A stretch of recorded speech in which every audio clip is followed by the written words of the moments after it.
Movie के start में हमें एक कपल को दिखाया जाता है जो कि एक सुनसान जगह पर रहा करते थे। तभी लड़की बाहर म्यूजिक चलाने के लिए आती है और उसका पार्टनर शॉवर लेने के लिए जाता है। जब वो बाहर आता है तो उसे विंडो पर यू आर नेक्स्ट लिखा हुआ मिलता है जो कि किसी के खून से लिखा हुआ था और इतने में ही उसे उसकी पार्टनर मरी हुई मिल जाती है। तभी वहाँ एक वुल्फ मास्क पहना हुआ आदमी आता है और उसके सर में खंजर मारकर उसको मार डालता है। अब हमें अगले दिन का सीन दिखाया जाता है। उसी घर के पास एक और घर में एक कपल रहा करता था जिनका नाम एंड्रयू और पॉल था। वो दोनों अपनी एनिवर्सरी सेलिब्रेट करने के लिए वहाँ पर काफी टाइम बाद आए थे, इसीलिए उन्होंने अपनी फैमिली को भी इनवाइट किया हुआ होता है जो कि अगले दिन आने वाली थी। एंड्रयू उस घर की सफाई कर रही होती है लेकिन तभी उसे ऊपर से कुछ आवाजें आती हैं। वो ये पॉल को बताती है और पॉल चेक करने के लिए ऊपर जाता है, लेकिन तभी वहाँ पर उसका बेटा क्रिस्पियन आ जाता है और वो उसे वापस नीचे ले आता है। उसके साथ उसकी गर्लफ्रेंड एरन भी आई हुई थी। अगले दिन उनका बड़ा बेटा ड्रेक और उसकी वाइफ केली भी वहाँ आ जाते हैं और उसी रात को उनका सबसे छोटा बेटा फेलिक्स और उसकी गर्लफ्रेंड जोई भी वहाँ आ जाते हैं और लास्ट में उनकी बेटी एमी अपने बॉयफ्रेंड टेरिक के साथ आती है। अब सारे लोग आ चुके थे इसीलिए वो सब मिलकर एनिवर्सरी को सेलिब्रेट करते हैं। वो लोग एंजॉय ही कर रहे होते हैं लेकिन तभी टेरिक को बाहर से कुछ आवाजें आती हैं और वो चेक करने के लिए विंडो के पास जाता है, लेकिन तभी उसके सर में एक तीर आकर लगता है और वो मर जाता है। सब लोग ये देखकर बहुत ज्यादा डर जाते हैं, लेकिन इससे पहले कि वो कुछ समझ पाते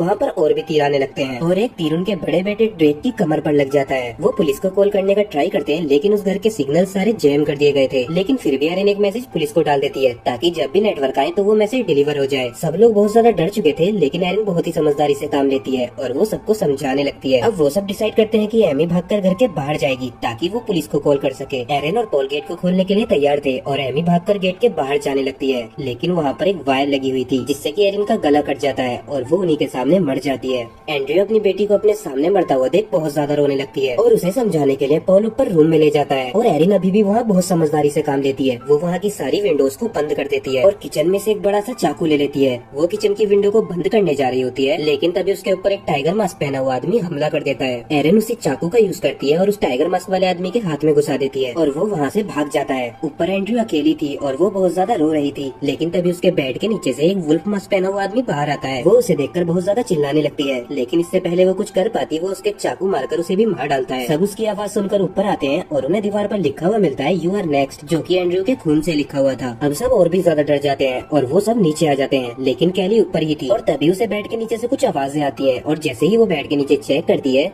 तो वो मास्क पहना हुआ किलर अभी भी वहीं था। कैली बहुत ज्यादा डर जाती है और वो भागकर नीचे आती है और वो डरकर सीधे घर के बाहर ही भागने लगती है। उसका हस्बैंड ड्रेक उसे बचाने के लिए उसके पीछे जाता है, लेकिन बाहर वायर में उसका तीर फंस जाता है जिसकी वजह से उसके जख्म में दोबारा से दर्द हो जाता है और वो बेहोश हो जाता है। सब ड्रेक को उठाकर अंदर ले आते हैं। एरन का बॉयफ्रेंड क्रिस्पियन प्लान बनाता है कि वो बाहर जाएगा और वहाँ से पुलिस को कॉल करेगा और साथ ही में वो कैली को भी ढूंढने के लिए जाएगा। एरन इस चीज के लिए मना करती है क्योंकि उन्हें नहीं पता है कि बाहर कितने किलर हैं, लेकिन क्रिस्पियन उसकी बात नहीं सुनता और वो बोलता है कि उसको कुछ नहीं होगा। वो भी घर से बाहर चला जाता है। वहीं दूसरी साइड ड्रेक की वाइफ कैली भागते हुए नेवर के घर पहुंच जाती है और ये वही नेवर का घर था जो हमें मूवी के स्टार्ट में दिखाया गया था। कैली को वहाँ सोफे पर एक आदमी बैठा हुआ दिखता है, लेकिन तभी उसके पीछे से एक टाइगर मास्क पहना हुआ आदमी हमला कर देता है और कैली नेवर के घर के अंदर जाकर गिरती है। जब वो उस सोफे वाले आदमी के पास जाती है तो वो देखती है कि उसका चेहरा पूरा खून से सना हुआ था और वो भी मर चुका था। इससे पहले कि वो कुछ कर पाती टाइगर मास्क पहना हुआ आदमी उसके सर में कुल्हाड़ी मारकर उसको मार डालता है। दूसरी साइड एरन घर पर किचन में चाकू ढूंढ रही थी, लेकिन तभी वहाँ पर वो टाइगर मास्क पहना हुआ आदमी आ जाता है और उसके पास कैली की डेड बॉडी थी। वो उस डेड बॉडी का यूज कर विंडो के अंदर आ जाता है। फिर वो एरन के ऊपर हमला करता है, लेकिन एरन लड़ने में काफी अच्छी थी और वो उसको मारने लगती है। एरन के हाथ में एक हैमर लग जाता है और वो उस हैमर से उसके सर पर काफी सारे वार करती है, जिससे कि वो टाइगर मास्क पहना हुआ किलर मर जाता है। पॉल ऊपर एक रूम में था और उसे उसी रूम में काफी सारे खाने और पीने का सामान दिखता है, जिसका मतलब कि वो किलर उसी घर में रह रहे थे और ये किसी घर के आदमी का ही काम है। स्टार्टिंग में जब एंड्रयू को छत से आवाज आई थी तो वो उन्हीं किलर्स की आवाज थी। तभी वहाँ पर वो वुल्फ मास्क पहना हुआ किलर आ जाता है और वहाँ पर फेलिक्स और जी भी आ जाते हैं, लेकिन वो किलर उन दोनों के सामने ही पॉल की गर्दन काट देता है और पॉल भी अब मर जाता है। तभी हमें पता चलता है कि फेलिक्स और जी भी उन किलर्स से मिले हुए हैं। दरअसल में फेलिक्स ने ये सब प्रॉपर्टी के लिए किया था क्योंकि उसके काफी सारे भाई थे, जिसकी वजह से उनकी प्रॉपर्टी काफी सारे हिस्सों में डिवाइड हो जाती और इसीलिए उसने 3 किलर्स को हायर किया था। पहला किलर जिसने की मंकी मास्क पहना हुआ था, दूसरा किलर जिसने की टाइगर मास्क पहना हुआ था और तीसरा किलर जिसने वुल्फ मास्क पहना हुआ था। और साथ ही में वो तीनों किलर्स भी भाई ही थे। वही मंकी मास्क पहना हुआ किलर नीचे जाता है और उसे किचन में अपने भाई की डेड बॉडी मिल जाती है, जिसे की एरन ने अभी अभी मारा था और वो बहुत ज्यादा गुस्सा हो जाता है और गुस्से में एरन को ढूंढने लगता है। तभी उस मंकी मास्क पहने हुए आदमी के सामने ड्रेक आ जाता है, जिसको की होश आ चुका था। वो ड्रेक को मारने के लिए जाता है, लेकिन पीछे से एरन उसकी कमर में स्क्रू ड्राइवर घुसा देती है और वो किलर वहाँ से भाग जाता है। और अब फेलिक्स और जी भी नीचे आ जाते हैं और वो दोनों ऐसे शो करते हैं कि उन्हें कुछ पता ही नहीं है। अब एरन उन किलर्स के लिए कुछ ट्रैप तैयार करती है। वो काफी सारी कीलों के ट्रैप बनाती है, जिसे कि वो विंडोज के पास लगा देती है ताकि जैसे ही कोई भी विंडो से अंदर आए तो उसके पैर में वो कील घुस जाए। और जी भी इस काम में उसकी मदद कर रही थी। जी एरिन से पूछती है कि वो ऐसी सिचुएशन को इतनी आसानी से कैसे हैंडल कर रही है, तो एरिन उसे बताती है कि वो सर्वाइवल कैंप में ही रहा करती थी, जहाँ पर सिखाया जाता है कि किस तरह से ऐसी सिचुएशन को हैंडल करना है।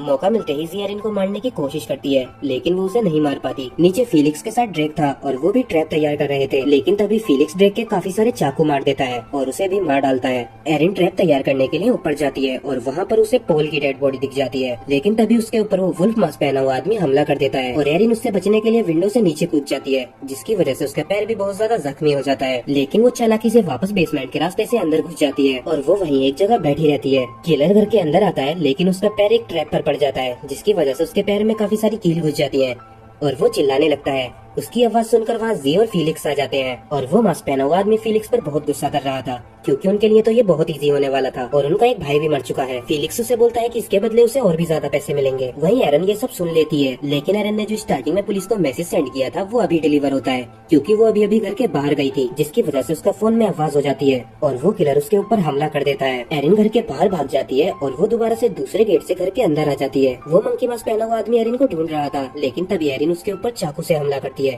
और वो उसको भी मार डालती है। अब एरिन मेन गेट पर एक ट्रैप तैयार करती है। जैसे ही वो आखिरी किलर उस गेट को खोलने की कोशिश करेगा तो उसके सर पर वो कुल्हाड़ी लगेगी और वो भी मर जाएगा। और फिर एरिन बेसमेंट में जाती है और वहाँ पर अंधेरा कर देती है, लेकिन वहाँ पर वो आखिरी किलर आ जाता है। एरिन के पास एक कैमरा था, जिसकी फ्लैशलाइट की मदद से उस किलर का ध्यान भटका देती है और बहुत ही चालाकी से उसे भी मार डालती है। वो वापस ऊपर आती है, लेकिन तभी उसके ऊपर फिलिक्स और जी हमला कर देते हैं, जिसमें कि एरिन की कमर पर चाकू भी लग जाता है। एरिन एक ग्राइंडर को उठाती है और उसे फिलिक्स के सर पर दे मारती है और फिर वो उसी ग्राइंडर को ऑन कर देती है, जिसकी वजह से फिलिक्स के सर में से बहुत खून निकलता है और वो मर जाता है। फिर वो अपनी कमर का चाकू निकालती है और उसी चाकू को जी के सर पर मार देती है और जी भी मर जाती है। एरिन बहुत ज्यादा शॉक थी, लेकिन तभी फिलिक्स के फोन पर एक कॉल आती है। एरिन जब उस कॉल को पिक करती है तो दूसरी साइड से उसका बॉयफ्रेंड क्रिस्पियन बोलता है और एरिन कुछ भी नहीं बोलती। क्रिस्पियन को लगता है कि उसकी कॉल फिलिक्स ने पिक की है और इसीलिए वो उससे पूछने लगता है कि घर के सारे लोग मरे या नहीं। और तभी क्रिस्पियन भी उस घर के अंदर आता है और उसके सामने एरिन खड़ी होती है। दरअसल में क्रिस्पियन भी फिलिक्स और जी के साथ मिला हुआ था और उसने ही ये सब प्लान किया था ताकि वो दोनों मिलकर अपनी बाकी फैमिली को मार दें और बची हुई करोड़ों की प्रॉपर्टी वो अपने नाम करा ले। लेकिन एरिन बोलती है कि उसने उसको भी मारने की कोशिश की, जिस पर क्रिस्पियन उसे बताता है कि उन्हें उसे मारने का कोई भी प्लान नहीं था, लेकिन उसने किलर्स पर हमला करना शुरू कर दिया, जिस वजह से किलर्स भड़क गए थे। जबकि क्रिस्पियन तो एरिन को जिंदा रखना चाहता था, क्योंकि कोई ना कोई तो पुलिस को गवाही देने के लिए जिंदा बचना चाहिए था। तो उन तीनों किलर्स को ऐसे शो करते कि वो किसी कल्ट के लोग हैं और वो लोगों की बलि चढ़ा रहे हैं, और इसीलिए उसने अपने नेबर्स को भी मरवाया था ताकि किसी को उन पर शक न हो और पुलिस यकीन कर ले कि वो किसी कल्ट के ही लोग थे। अब क्रिस्पियन एरिन को बताता है कि उनके पास करोड़ों की प्रॉपर्टी है, जिससे कि वो पूरी लाइफ आराम से रह सकते हैं। लेकिन एरिन उसकी कोई बात नहीं सुनती और उसको भी चाकू मारकर मार डालती है। लेकिन तभी बाहर एक पुलिस ऑफिसर आ चुका था और वो एरिन को क्रिस्पियन को मारते हुए देख लेता है,